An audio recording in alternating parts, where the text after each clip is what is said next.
Salut, aujourd'hui c'est à Crécy-la-Chapelle. Aujourd'hui on va découvrir la passion de la moto avec Edouard et Christophe, des motards. Ils vont me parler un peu de leur passion, leur expérience, leurs mauvais moments et leurs plus beaux moments.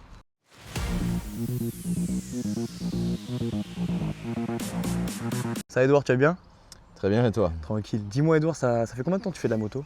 C'est depuis juillet 2025 et depuis que j'ai mon permis, je suis actuellement à 13 100 km à peu près. Quand même.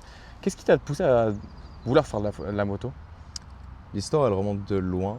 Quand j'étais petit, j'habitais en Iran et j'avais le frère de ma grand-mère qui était motard et qui a pareil que le permis moto parce que du coup, j'ai pas le permis voiture. Et quand j'étais gamin, en fait, on faisait des tours en moto. C'était une petite moto, c'était une 125, je pense, à tout casser. Ouais. Et à chaque fois qu'il venait à la maison, je lui cassais les pieds pour justement faire de la moto et tout. Et en grandissant, au fur et à mesure, j'ai un peu fait disparaître la moto. Et j'ai commencé le permis voiture. Et j'ai vu que j'aimais pas du tout le permis voiture. Ouais, ça te collait pas quoi. Ça me collait pas du tout la voiture. Ouais. Déjà, j'ai toujours cette sensation de quand j'ai un passager, que la personne est sous ma responsabilité, je sens que la personne est en danger. Ok. Et je sais pas, après, c'était plus.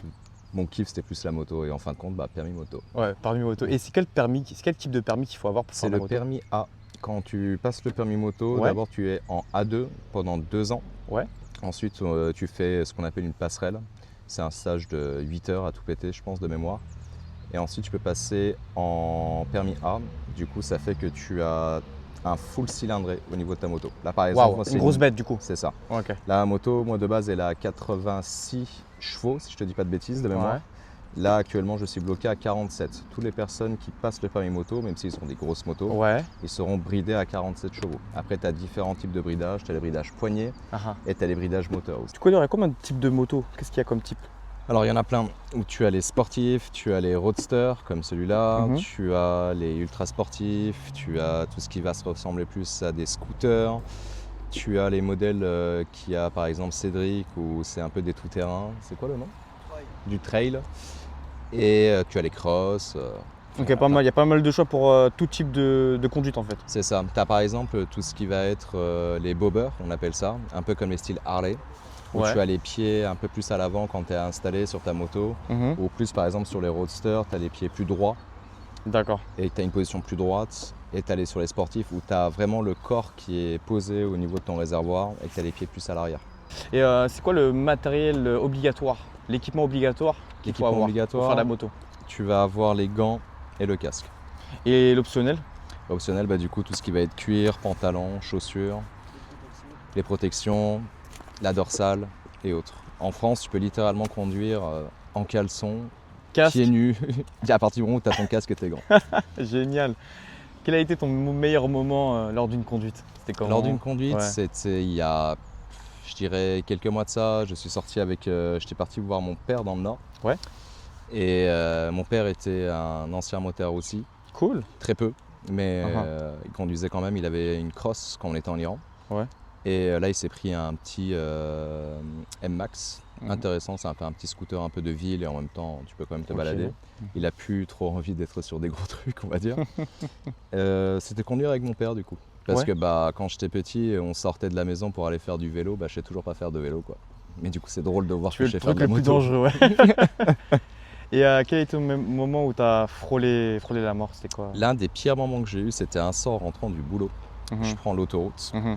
Juste après le péage, il y a une sortie de route qui arrive pour rejoindre l'autoroute aussi. Et j'ai une voiture qui arrive, donc j'étais sur la ligne du milieu.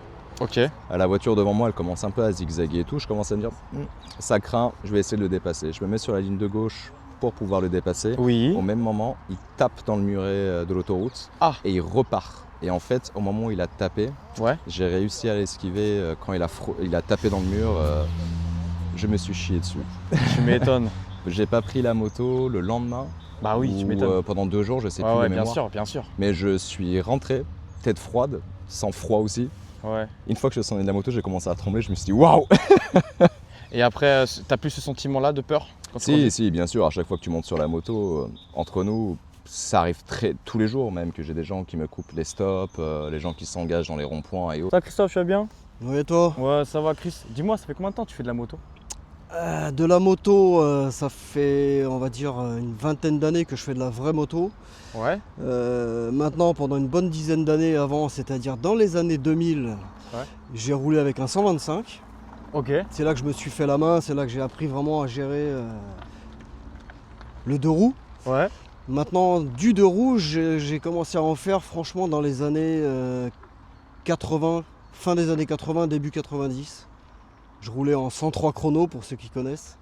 C'est un peu l'ancêtre et les premières mains de tout motard digne de ce nom, entre guillemets.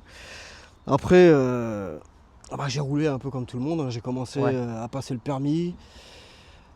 Permis A, permis A2 d'abord, ensuite permis A. Donc en 650 Kawasaki.